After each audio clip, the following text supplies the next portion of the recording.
لکھے ہوئے صحابہ کا جو مزاج تھا وہ مال کا نہیں تھا، اعمال کا تھا۔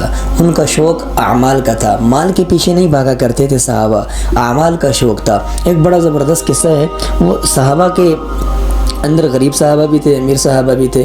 اب جو غریب صحابہ تھے وہ کیا ہوا کہ ایک مرتبہ اللہ کے نبی کے پاس آئے اور ایک مقدمہ لے کر آئے، فرمایا کہ یا رسول اللہ، ہمارے جو امیر بھائی ہیں اور ہم، وہ بھی نماز پڑھتے ہیں، ہم بھی پڑھتے ہیں برابر، وہ بھی قرآن پڑھتے ہیں، ہم بھی پڑھتے ہیں برابر، وہ بھی ذکر کرتے ہیں، ہم بھی کرتے ہیں برابر، لیکن ان کے پاس مال ہے، وہ غلام خریدتے ہیں، آزاد کرتے ہیں، اللہ کے راہ میں خرچ کرتے ہیں، اس عمل میں یہ ہم سے آگے نکل گئے، اس عمل میں ہم سے آگے نکل گئے۔ اللہ کے نبی نے فرمایا کہ میں تمہیں ایسی چیز نہ بتاؤں کہ جس کو تم کرو تم سے آگے کوئی نکل ہی نہ سکے، کوئی ایسی چیز نہ بتاؤں؟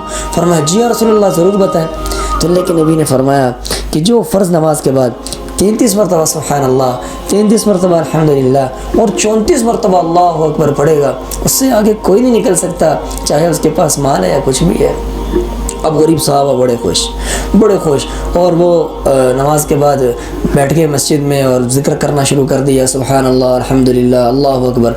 اب جو اس وقت کے امیر صحابہ تھے، ان کے اندر بھی حرص کس چیز کا تھا؟ اعمال کا۔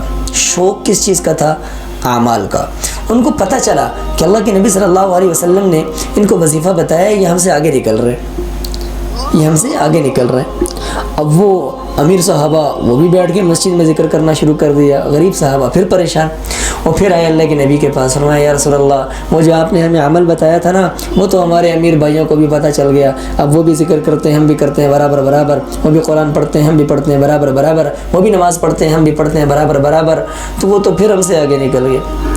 تو اس پر اللہ کے نبی نے فرمایا ذالک فضل اللہ یؤتیہ من یشاء، یہ تو اللہ کا فضل ہے، جسے چاہے عطا کر دے۔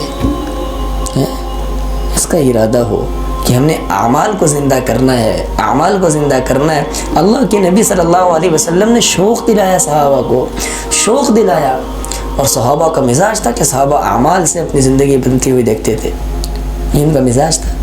اللہ عمل کی توفیق عطا فرمائے۔